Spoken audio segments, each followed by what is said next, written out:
요즘 대출 금리가 많이 올라서 걱정인 분들 많으시죠. 한국은행이 그런데 오늘 또 한 번 기준금리를 올렸습니다. 연 2.5%가 됐습니다. 네 차례 연속으로 인상을 한 건데요.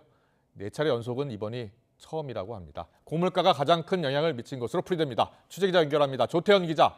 네, 조태현입니다. 한국은행이 기준금리를 얼마나 올렸습니까?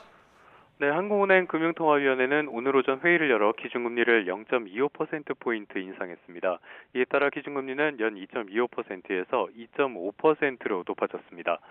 한국은행은 올해 들어서만 기준금리를 모두 5차례 1.5%포인트 인상했습니다. 특히 지난 4월과 5월, 7월에 이어 이번 달까지 4차례 연속 인상은 사상 처음입니다. 이렇게 기준금리를 잇따라 올리는 건 물가 상승률이 여전히 높기 때문입니다. 실제로 한국은행은 이번 금통위에서 올해 소비자 물가 상승률 전망치를 기존 4.5에서 5.2%로 대폭 높여잡았습니다. 이창용 총재는 5%에서 6%대 고물가가 내년 초까지 이어질 전망이라며 당분간 물가 중심의 통화 정책을 유지하겠다고 설명했습니다. 또 최근에 고공행진을 거듭하는 원달러 환율도 영향을 미친 것으로 보입니다. 미국의 기준금리 인상으로 한미 금리가 역전된 것도 환율 상승의 원인 가운데 하나로 꼽히는 만큼 환율 방어를 염두에 둔 조치로 풀이됩니다.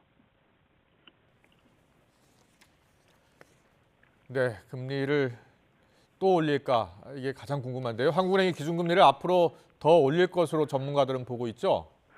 그렇습니다. 아무래도 그런 쪽으로 관심이 좀 많이 쏠리고 있는데요. 그 기준금리를 정하는 금융통화위원회가 앞으로 10월과 11월 이렇게 두 차례 남아 있습니다.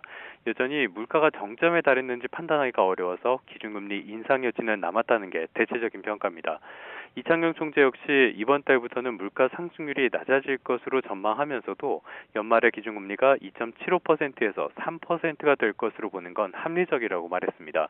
그러니까 최소 한 차례 또는 두 차례 더 기준금리를 높일 가능성이 큰 셈입니다. 다만 기준금리 인상과 우크라이나 사태 등으로 경기 침체 우려가 커지고 있다는 게 변수입니다.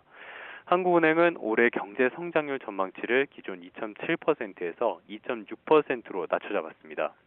이런 추가 기준금리 인상에도 금융시장에는 동요가 없는 상황입니다.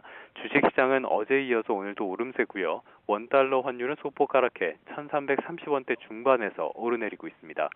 지금까지 경제부에서 YTN 조태현입니다.